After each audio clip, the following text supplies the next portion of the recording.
What's going on, everybody? I wanted to take a quick minute and jot down some thoughts as they are fresh in my mind.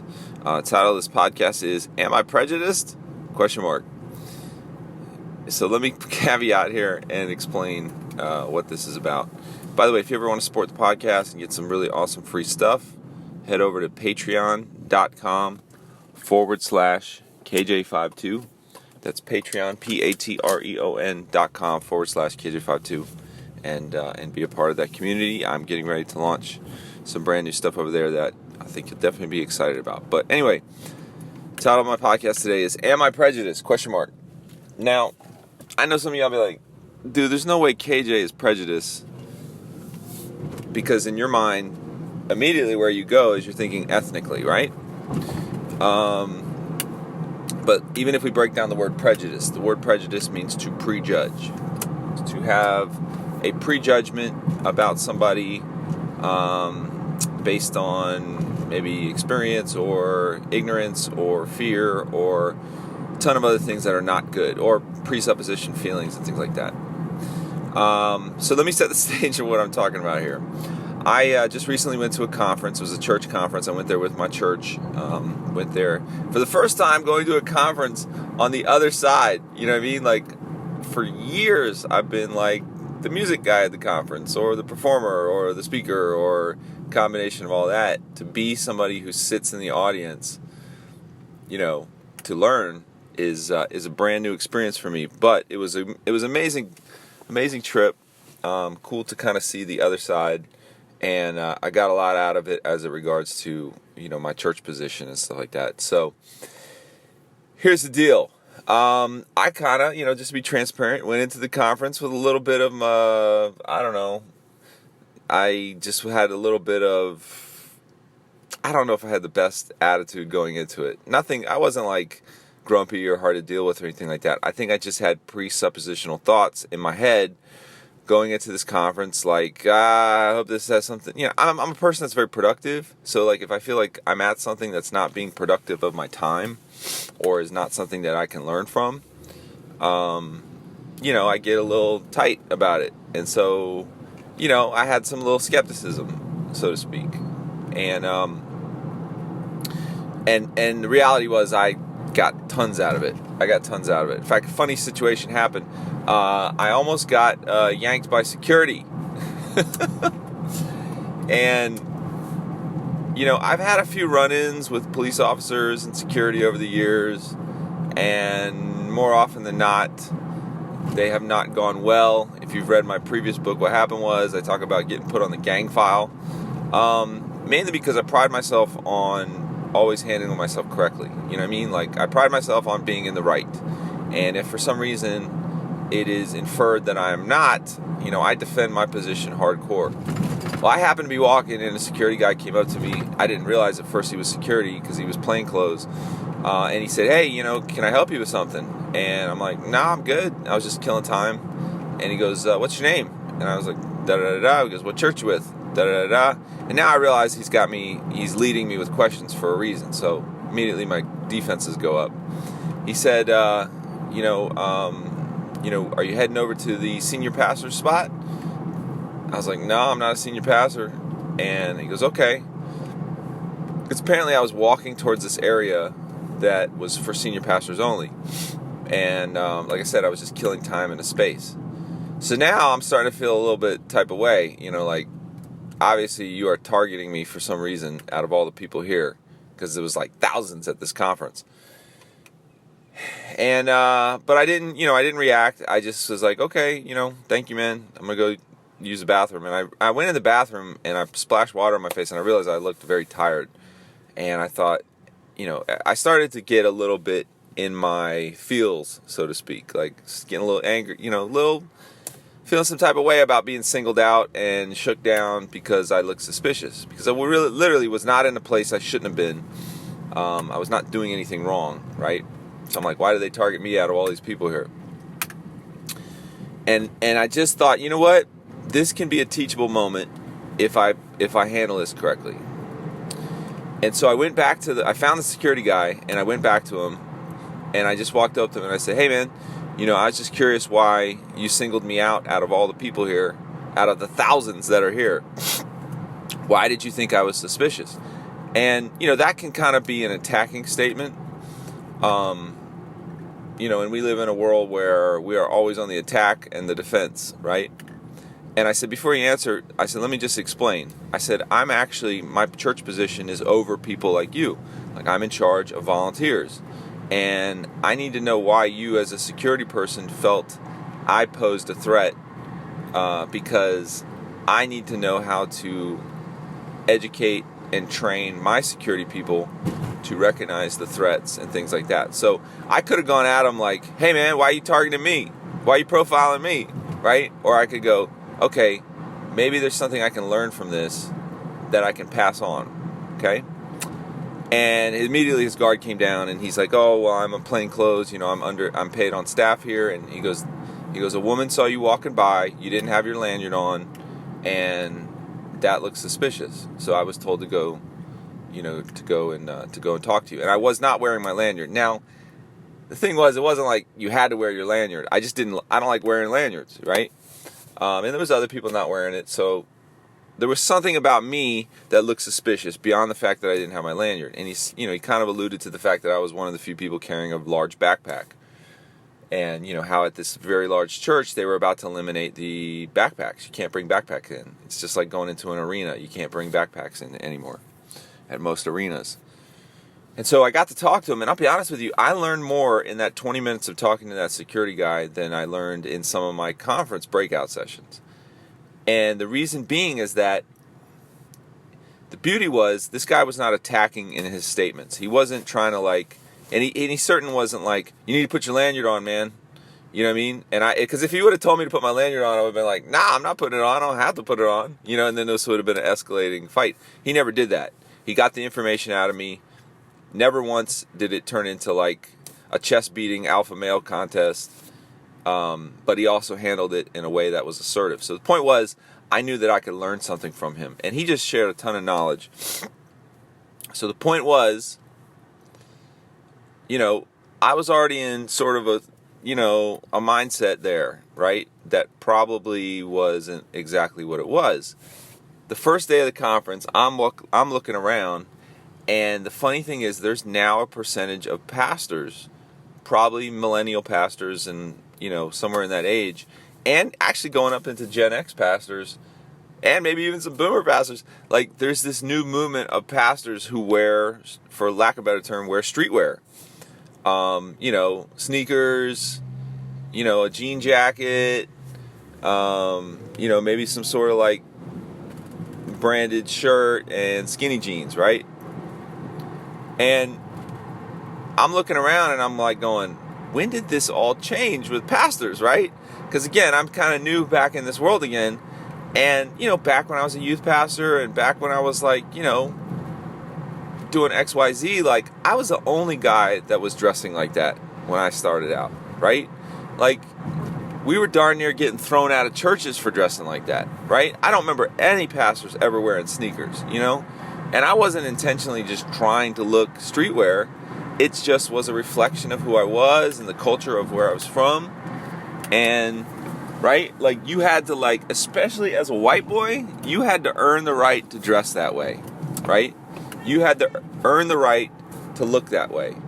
You had to earn the right to be a part of that tribe, and there was a paying of dues process. And again, I'm just sharing my story. Like, as a white dude, when you were dressing black, so to speak, I'm using very general terms here, like, you had to commit to that outfit because dudes would test you, or you would get made fun of, or, you would get stereotyped a certain way.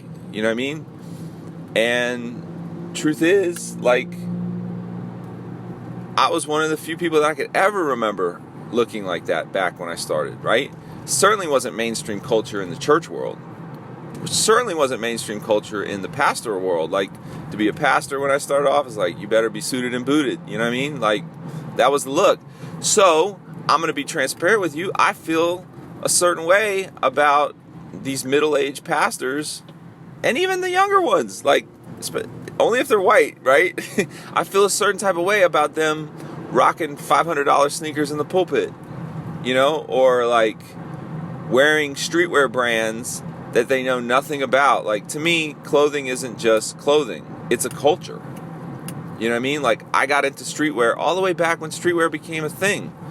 When Stussy was like pioneering streetwear, and like Supreme was a skateboard brand, and like Nike wasn't just athletic shoes. Like, Nike Uptowns was a thing. Like, I know my history on sneakers and culture and clothing and why certain people wore what they wore, and why, black and brown people created these clothing looks out of necessity and out of like having nothing, right? So I know all this. Like, I've paid my dues. I know my history. I've earned the right to dress that way. And honestly, the funny thing is, now that I'm back in the church world, I'm really actually dressing oppositely. Like, I'm tending to dress a little more up because I've spent years dressing down. And so here I am, I'm now the middle-aged pastor that, like, when I see these other guys dressing like that, I immediately, again, I'm saying the white guys, I immediately cop an attitude, right? I already start judging them. I already, feel like I want to school them. Like, back in the day, we used to call it show and prove. Like, if you picked a position or a look or a culture vibe, like, you had to show and prove about that look, that you better know your history, or you will get tested. But I'm seeing all these guys walking around, like, I'm not saying all the pastors were dressed like this, but I see these, this percentage of pastors dressed like that. It's like a look. It's like the off-white sneaks with maybe some huaraches, the pant leg rolled up, the jean jacket, maybe a trucker hat. Like, it's basically like a look that Rich Wilkerson, Chad Veach, and Carl Lentz have all kind of like made that a look. And so when you got guys that are part of that vibe, that tribe, they want to dress like their tribal leader, which I get. But I'm in my feels, at the conference. I'm thinking about it. I'm looking at it. I'm like, come on, man, And a guy got up and spoke the first night. His name was Miles McPherson. And his whole message was something called the third option. And he was very much talking about things from a ethnic perspective. He was talking about in-groups, meaning we all have an in-group, and our in-group is the right group, and we think everyone that's not in our in-group is not the right group. And he talked about Joshua and how Joshua met the commander of the army of the Lord right before he was going to go to battle, and he said, hey, are you with us or are you against us? Are you for us or are you for our enemies? And the commander of the Lord said, neither. He said, I'm the commander of the Lord's armies. And Miles' position on this whole thing was that there is a third option. That the third option isn't me versus you or us versus them. The third option is God's perspective on the whole thing. That God is actually, it's hard to say this, because some people are going to freak out. God is for the Democrat, the Republican, the black, the white, that ultimately his bigger picture is the ultimate end game, right? Which is hard to say because we as human beings are very tribal. We in the church world, even more tribal. And as he's sharing this, and I know his angle is ethnically. That's what he's talking about. And I'm almost sitting here patting myself on the back like, never have I ever been prejudiced against any one ethnic group. I'm from the hip-hop culture, like, I'm a woke white boy, blah, blah, blah, blah, blah. And I'm patting myself on the back for how ethnically inclusive I am and XYZ, right? And I'm not like these other pastors. They got to be taken to task about this, and I'm thinking about this. And immediately I started thinking, but wait a minute. The truth is, I'm prejudiced against people who are exactly like me.